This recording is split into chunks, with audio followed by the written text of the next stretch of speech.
सासू माँ, सेवा के लिए अपनी बेटी को बुला लीजिए। निधि, तू सब काम छोड़ और जैसे है वैसे ही रवाना हो जा। तुझे आज ही सोनू के घर जाना है।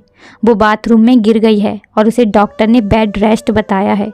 तू चली जाएगी तो उसका ध्यान रख लेगी। वो छोटे बच्चों के साथ कैसे सब मैनेज करेगी? सुधा जी ने आदेश देते हुए कहा।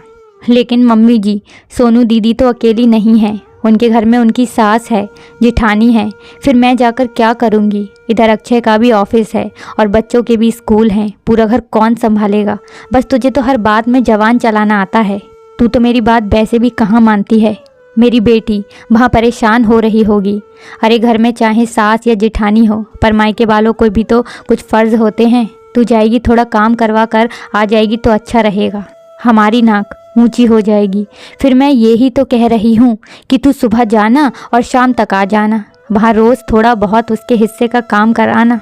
अब तू वहाँ एक ही शहर में रहती है तो जा आना। कुछ ही दिनों के बाद मैं आ जाऊँगी। तुझे तो पता है मेरी सहेली के बेटे की शादी है। मैं ना जाऊँगी तो वो बुरा मान जाएगी। निधि के पास कोई विकल्प ही नहीं था। उसने अक्षय का टिफ़िन बनाया और बच्चों को स्कूल छोड़ा। घर जैसा था वैसे ही रहने दिया। ताला लगाकर स्कूटी से अपनी ननंद के घर चली गई। घर भी 7 किलोमीटर दूर था। वहाँ जाते ही देखा कि सोनू दीदी बिस्तर पर लेटी हुई हैं। घर की मेड काम कर रही है। उसके जाते ही सोनू दीदी ने पानी के लिए भी नहीं पूछा, बल्कि ये ऑर्डर दे दिया कि भाभी एक गिलास पानी ले आओ और चाय बना दो। अपनी बहू की भाभी को आता देखकर सास और जिटानी ने भी काम छोड़ दिया। चाय से शुरू हुआ सफ़र रात के खाने पर ख़त्म हुआ। निधि ने सबको खाना खिलाया और अपने घर आ गई। रात हो गई थी। बच्चों को उसकी सहेली ने रख लिया था, पर पता नहीं बच्चे दिन भर कैसे रहे होंगे। ननंद के ससुराल सारा काम निपटा कर आई, पर किसी ने ये नहीं कहा कि बच्चों और अक्षय के लिए खाना ले जा। वहाँ जाकर खाना बनाने में देर हो जाएगी। निधि ने भी आते ही खिचड़ी चढ़ा दी। अब तो रोज़ सुबह होते ही सासू माँ फ़ोन कर देती और निधि को सोनू दीदी के घर जाना ही पड़ता। सोनू दीदी भी बिस्तर पर लेटे लेटे रोज़ ससुराल वालों के लिए नए पकवान बनाने को कहती।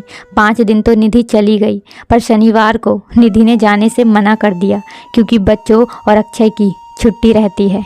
हाँ तो अच्छा है जो छुट्टी रहती है, तो तू खाना बनाकर रख जा।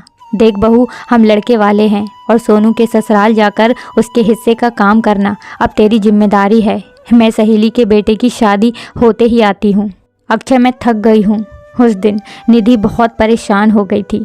भला ये कौन सा तरीका है? मेरा भी घर है, बच्चे हैं, यहाँ का भी काम करूँ और वहाँ का भी करूँ। कभी जाकर हाल चाल पूछ लिया वो अलग बात है, पर रोज़ जाना मुझे अच्छा नहीं लगता। मैं बच्चों और घर का ध्यान नहीं रख पा रही हूँ। सोनू दीदी के तो घर में सास और जिठानी भी हैं, घर के काम के लिए नौकरानी भी है, फिर भी मेरा जाना ज़रूरी है क्या? अक्षय क्या बोलता? शुरू से सुधा जी के आगे उसकी बोलने की हिम्मत नहीं हुई। तुम 2 दिन और संभाल लो, फिर सोमवार को तो मम्मी आ रही हैं। निधि चुप हो गई और मन मार के वो 2 दिन और चली गई। सोमवार को सुबह ही सुधा जी आ गईं और सीधे अपनी बेटी के ससुराल चली गईं।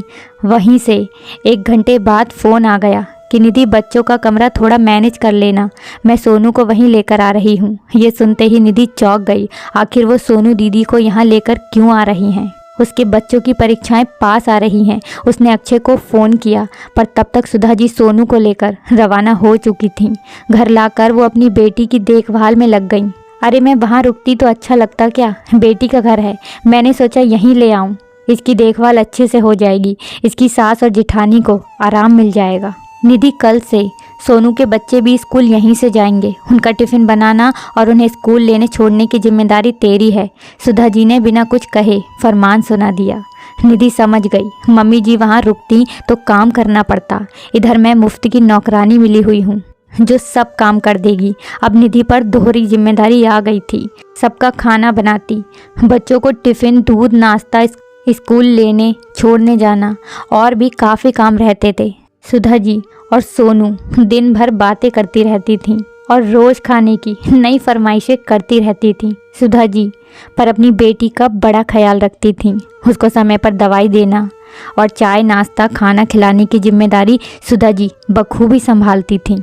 निधि थककर चूर हो गई थी। उस पर रविवार को उसके सारे ससुराल वाले तबीयत पूछने आ जाते थे और खाना खाए बिना हिलते नहीं थे।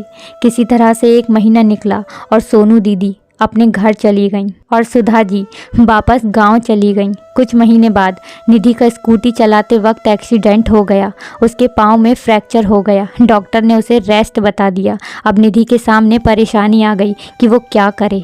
बच्चों की भी जिम्मेदारी थी और घर की भी जिम्मेदारी थी। सुधा जी अक्षय से सारी खैर खबर ले लेती थीं, पर कभी भी उसने निधि की तबीयत नहीं पूछी। जब अक्षय ने आने को कहा तो उन्होंने मना कर दिया। मैं इतने दिन अपना घर छोड़कर वहाँ नहीं रह सकती। मम्मी, मैं सोच रहा हूँ कुछ दिनों के लिए सोनू दीदी को बुला लूँ, वो घर संभाल लेंगी, निधि को आराम मिल जाएगा। अरे मेरी बेटी तेरी पत्नी की सेवा करने क्यों आएगी? उसके भी घर परिवार है। ऐसा कर, तू दिन भर के लिए कोई काम वाली रख ले। मम्मी, मेरी इतनी तनख्वाह नहीं जो मैं दिन भर काम वाली रख सकूं, अक्षय ने कहा। अच्छा तो तू बहू की माँ को बुला ले। अरे बहू की माँ कैसे आएगी? वो तो खुद बिस्तर पर रहती है। देख ले बेटा, तुझे जैसा करना है, मैं तो नहीं आ सकती। गांव में कथा चल रही है, मैं तो रोज़ सुनने जाती हूँ। धर्म का काम छोड़कर नहीं आ सकती। सुधा जी ने ये कहकर फ़ोन रख दिया। अक्षय बड़ा हैरान था। उसे अपनी मम्मी और अपनी दीदी से ऐसी उम्मीद नहीं थी। जब निधि वहाँ जाकर सेवा कर सकती है तो मम्मी और दीदी यहाँ आकर कुछ दिनों के लिए क्यों नहीं रह सकती हैं? निधि ने कुछ नहीं कहा। उसने ऊपर के काम के लिए मेड रख ली और खाना वो और अक्षय मिलकर बना लेते थे। निधि सब्जी और फल साफ करके काट देती थी और अक्षय रोटी बना देते थे। बच्चों के लिए बस लगा ली थी। बच्चे खुद अपना काम कर लेते थे। 1.5 महीने बाद सब ठीक हो गया। निधि फिर से अपना काम करने लग गई थी। सुधा जी एक दिन मंदिर से लौट रही थी तो एक गाय ने उन्हें टक्कर मार दी, जिससे उनके हाथ में फ्रैक्चर हो गया और डॉक्टर ने उन्हें काम करने से मना कर दिया। सुधा जी ने निधि को फ़ोन लगाया तो निधि ने फ़ोन स्पीकर पे डाल दिया। बहू, तू अपना सामान बांध ले और गांव आ जा। मुझे डॉक्टर ने 2 महीने का आराम बताया है। परेशानियां हमारे घर से जाने का नाम ही नहीं ले रही हैं। पहले सोनू को घेरा, फिर अब तेरी सास पर आ गई है। ये सुनकर निधि का पारा चढ़ गया। मम्मी जी, जब मुझे आपकी ज़रूरत थी तब आप आई नहीं।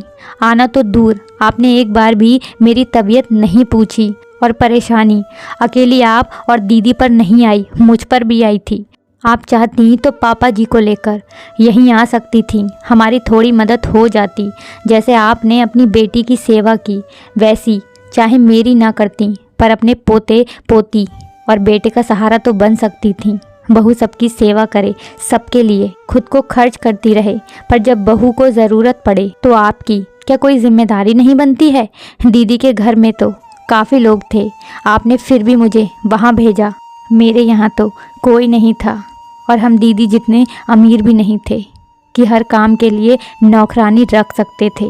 आपका दिल आपकी बेटी पर है और आपकी जिम्मेदारी भी अपनी बेटी के प्रति है, तो सासू माँ आप सेवा के लिए भी अपनी बेटी को ही बुला लीजिए। देख ले अक्षय, तेरी पत्नी को ज़रा भी शर्म नहीं आ रही है। अपनी सास से कैसी बातें कर रही है। क्या बहू का फ़र्ज़ नहीं है वो अपनी सास की सेवा करे? मम्मी, निधि कुछ गलत नहीं कह रही है। वो गांव नहीं आएगी। मैं कल अकेला आ रहा हूँ।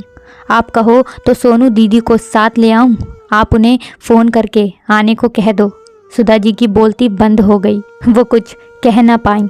दोस्तों, अक्सर यही होता है। बहू से सब यही उम्मीद करते हैं कि वो कितनी भी परेशानियां झेले, पर वो अपनी सास और ननंद की ससुराल में सबकी सेवा में बिना उफ किए काम करती रहे।